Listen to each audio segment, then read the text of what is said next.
ایک گاہک ایک کپڑے کی دکان پر گیا اور کپڑے کی کوئی قسم طلب کی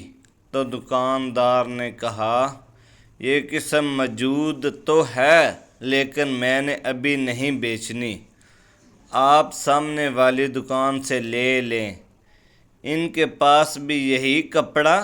اس کی کوالٹی بھی موجود ہے۔ گاہک نے دوسری دکان سے کپڑا تو خرید لیا، لیکن دل میں خیال آیا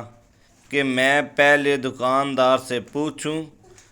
وہ کپڑا کیوں نہیں فروخت کر رہا۔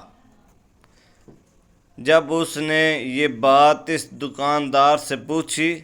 تو اس نے جواب دیا کہ آج الحمدللہ میری سیل اچھی ہو گئی تھی، لیکن میرے سامنے والی دکان پر جو مسلمان بھائی ہے